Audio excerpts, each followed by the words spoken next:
Hello, hi friends, అందరికీ నమస్కారం. ముందుగా నా ఛానల్కి మీ అందరికీ స్వాగతం. సో నేను బండి తీసుకుని కరెక్ట్గా 10 days అవుతుంది ఈ రోజుకి. ఈ 10 daysలో నేను 500 కిలోమీటర్స్ అనేది డ్రైవ్ చేశాను. సో ఓవరాల్గా ఈ 500 కిలోమీటర్ల ఎక్స్పీరియన్స్ మీతో షేర్ చేసుకుంటాను. డ్రైవింగ్ ఎలా ఉంది, ఫస్ట్ సర్వీస్ తర్వాత ఎలా ఉంది, ఫస్ట్ సర్వీస్ చేయించకముందు డ్రైవింగ్ ఎక్స్పీరియన్స్ ఎలా ఉందని మీతో షేర్ చేసుకుంటాను. సో స్టార్టింగ్ ఏంటంటే బండి తీసుకున్న తర్వాత మీతో ఎక్స్పీరియన్స్ అనేది షేర్ చేసుకోవాలనుకుంటున్నాను. ఈ 500 కిలోమీటర్లో నేను చాలా ఇష్యూస్ అయితే నోట్ చేస్తాను. ముఖ్యంగా ఏంటంటే కూలంట్ అనేది నాకు బాగా ఇష్యూ అనేది అయ్యింది. రన్నింగ్లో ఎక్కువ డ్రైవ్ చేసినప్పుడు కూలంట్ అనేది లీక్ అయ్యింది నాకు. సో నేను ఇమీడియట్గా షోరూమ్కి వెళ్ళా. వాళ్ళు అన్నారు అది మీకు కూలంట్ అనేది ఓవర్ అయ్యింది, అందులో ఇష్యూ లేదని చెప్పి. సో నాకు అది అనేది సెట్ చేసి ఇచ్చారు. సో అప్పటి నుంచి నాకు నో ఇష్యూ. Next vibrations. చాలామందికి క్వశ్చన్ ఏంటంటే వైబ్రేషన్స్ ఉన్నాయా లేవా అని. యాక్చువల్లీ ఏంటంటే వైబ్రేషన్ అనేది ఫస్ట్ సర్వీస్కి ముందు వైబ్రేషన్స్ అనేది 80-90 ఖచ్చితంగా వైబ్రేషన్ అనేది కామన్. సో ఎందుకంటే ఇంజిన్ అనేది కొత్తగా ఉంటుంది. సో లోపల ఇంజన్లో కొన్ని ఫిల్టర్స్ అనేవి ఉంటాయి అన్నమాట. సో అది మీకు రన్నింగ్ వల్ల మీకు వైబ్రేషన్స్ అనేది ఇష్యూ వస్తాయి. అది నో ఇష్యూ. ఎప్పుడైతే నేను 500 కిలోమీటర్స్ తిరిగిన తర్వాత ఆ ఇష్యూ అనేది కూడా నాకు లేదు. సో తర్వాత ఇంకోటి మెయిన్ ప్రాబ్లం ఏంటంటే, ఇది కనిపిస్తుంది కదా మీకు, రేడియేటర్ ఓవర్ హీట్. ఎంత ఓవర్ హీట్ అంటే ఫ్యాన్ లేదంటే కనుక డ్రైవ్ చేసినప్పుడు నరకమే. హీట్కి ఇక్కడ నుంచి హీట్ వస్తుంది అనమాట. అది ఇంజిన్ హీట్ ఎక్కిన తర్వాత ఇక్కడ నుంచి రేడియేటర్ ఆన్ అయిన తర్వాత అది కూలెంట్ అన్న కూల్ చేస్తున్న వేడంతా రైడర్కి ఇక్కడికి వచ్చేస్తుంది effect. Some times over heat అయినప్పుడు ఫిలిన్ కూడా హీట్ అనేది ఖచ్చితంగా తెలుస్తుంది. సో అదొకటి ప్రాబ్లం ఫస్ట్ సర్వీస్కి ముందు. నెక్స్ట్ 500 కిలోమీటర్స్ రన్ చేసిన తర్వాత సర్వీస్కి వెళ్ళాను. ఆ సర్వీస్ వీడియో కూడా నేను ఆల్రెడీ యూట్యూబ్లో అప్లోడ్ చేయడం జరిగింది. చూడకపోతే కనుక మీరు నా ఛానల్కి వెళ్ళి ఓపెన్ చేసి చూడండి. క్వశ్చన్ వచ్చేసి మైలేజ్. సో చాలామంది అడిగే క్వశ్చన్ ఏంటంటే కామన్గా మైలేజ్ ఎంత వస్తుంది ఏంటనేది. నాకైతే సిటీలో మైలేజ్ 23 వచ్చింది ఫస్ట్ సర్వీస్ ముందు. సర్వీస్ చేయించిన తర్వాత సిటీలో అయితే 25-26 వరకు అంతే ఎక్స్పెక్ట్ చేయొచ్చు. ఈవెన్ హైవేలో అయితే మీరు లోయర్ ఆర్పిఎంలో వెళ్ళినప్పుడు ఈవెన్ 30 కూడా టచ్ అవుతుంది. అది సర్వీస్ చేసిన తర్వాత. సర్వీస్కి ముందు నేను ఎప్పుడు హైవేలో వెళ్ళలేదు, ఓన్లీ సిటీ డ్రైవ్ ఎక్కువ చేశాను నేను. సో అదనమాట మీరు ఇది మాత్రం బాగా గుర్తుపెట్టుకోండి. మైలేజ్ అయితే దీన్ని ఎక్స్పెక్ట్ చేయొద్దు. 25 మ్యాక్సిమం 25 ఎక్స్పెక్ట్ చేసుకోవచ్చు సిటీలో. అది మీ యొక్క రైడింగ్ స్టైల్ని బట్టి డిపెండ్ అయి ఉంటుంది. So next question, engine noise ఉందా లేదా అని అడుగుతారు చాలామంది. ఇంజన్ నాయిస్ అనేది ఉంది ఫ్రెండ్స్. ఎందుకంటే ఇది వచ్చేసి రైడ్ బై వేర్ టెక్నాలజీతో వస్తుంది. అది ఇంజన్ నాయిస్ అనేది కాదు అది యాక్చువల్లీ. బట్ ఏంటంటే మీకు అది ఇంజన్ నాయిస్ లాగా అనిపిస్తుంది అంతే. బట్ ఏదంటే రైడ్ బై వేర్ టెక్నాలజీ వల్ల మీకు అది నాయిస్ లాగా అనిపిస్తుంది. బట్ అది ఇంజన్ నాయిస్ అయితే కాదు. పర్ఫార్మెన్స్ అయితే పీక్లో ఉందని చెప్పొచ్చు.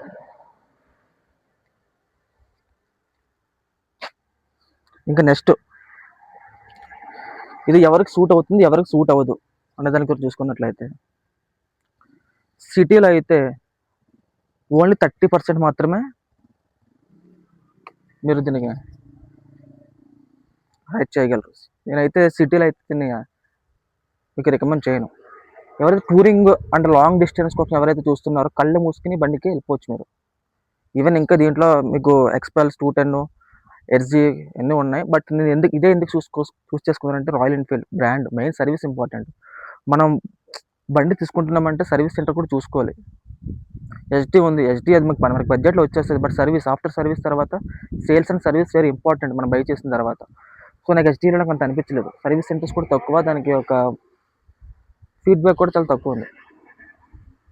సో ఆల్రెడీ నేను క్లాసిక్ 350 యూజ్ చేశాను. అది 65,000 కిలోమీటర్ రైడ్ చేశాను. అది మా డాడీకి ఇచ్చేసి నేను ఈ బండి తీసుకోవడం జరిగింది. ఈ బండి తీసుకునే వారికి ముఖ్యంగా వచ్చే క్వశ్చన్స్కి నేను ఇప్పుడు ఆన్సర్ ఇస్తాను.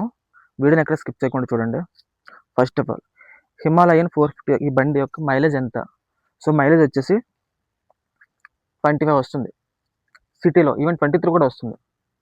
అది యొక్క మీ రైడింగ్ స్టైల్ మీద అనేది డిపెండ్ అయి ఉంటుంది. నెక్స్ట్, ఈ బండి అనేది డైలీ కమ్యూనికేటింగ్ సరిపోతుందా? ఈ బైక్ అనేది డైలీ కమ్యూనికేటింగ్ సరిపోతుందా? డైలీ కమ్యూనికేటింగ్ అంటే మీరు సిటీలో డ్రైవ్ చేస్తానంటే కొంచెం కష్టమే డ్రైవ్ చేయడం, ఎందుకంటే వెహికల్ అనేది చాలా లెంత్ ఎక్కువ ఉంటుంది. టర్నింగ్ రేడియస్ అయితే చాలా బాగుంది, బట్ ఏంటంటే నేనైతే రికమెండ్ చేయను సిటీలో, ఎందుకంటే ఓవర్ హీట్ ఇష్యూ ఉంది. రేడియేటర్ మ్యాక్సిమం సిటీలో 1 to 3 గేర్స్ మ్యాక్సిమం. సో అవి ఏమవుతుందంటే ఇంజిన్ ప్రెషర్ పడి వేడి అనేది రేడియేటర్ ద్వారా రిఫ్లెక్ట్ అయ్యి మన కాళ్ళకి వెనకాల పిల్లలకి టచ్ అవుతుంది. సో మోస్ట్లీ లాంగ్ లాంగ్ టూరింగ్కి అండ్ లాంగ్ డ్రైవ్స్కి అండ్ టూరింగ్స్కి అయితే బెస్ట్ అని చెప్తాను నేనైతే. సిటీ కమ్యూనికేటింగ్ నేనైతే అవాయిడ్ చేస్తాను మోస్ట్లీ. మీరు ఈవెన్ నేను మరీ ఎక్కువ సిటీ కమ్యూనికేట్ చేయను అంటే కనుక నో ప్రాబ్లం తీసుకోవచ్చు కళ్ళు మూసుకుని.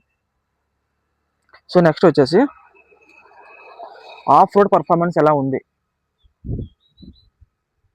పీక్స్ ఆఫ్ రోడ్ అయితే ఇంక చెప్పబడలేదు ఫ్రెండ్స్. సస్పెన్షన్ అయితే పీక్స్లో ఉంది. ఆఫ్ రోడ్కి అయితే కళ్ళు మూసుకుని తీసుకోవచ్చు బండి మీరు. నెక్స్ట్, సర్వీస్ ఖర్చులు ఎంత ఉంటాయి అంటే ఈవెన్గా మనకి ఫస్ట్ 5 సర్వీస్లు వచ్చేసి ఫ్రీగా ఉంటాయి. 4,50,000 బండి తీసుకున్న కూడా సర్వీస్ గురించి మనం ఆలోచించకూడదు. సో మోస్ట్లీ సర్వీస్ ఖర్చులు అయితే నాకు అయితే ఫస్ట్ సర్వీసింగ్ వచ్చేసి 1,770 రూపాయలు అయ్యింది. సో ఈవెన్ సెకండ్ సర్వీస్లో కూడా ఎంత అవుతుందో మనకి తెలియదు, అది మీకు తర్వాత చెప్తాను. సర్వీస్ ఖర్చులు అయితే పర్వాలేదు ఫ్రెండ్స్, బాగానే ఉంది.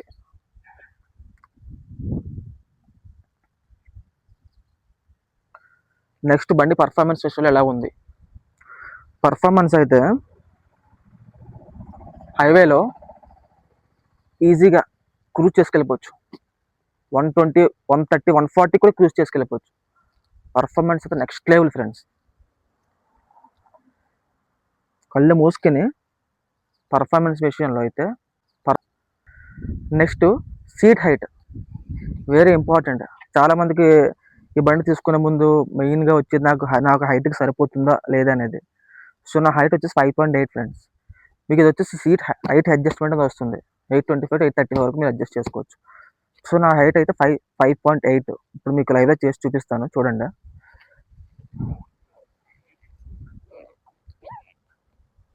సెంటర్ స్టాండ్ ఆన్లో ఉంది, సో అందుకని ఆన్ అవుట్లే.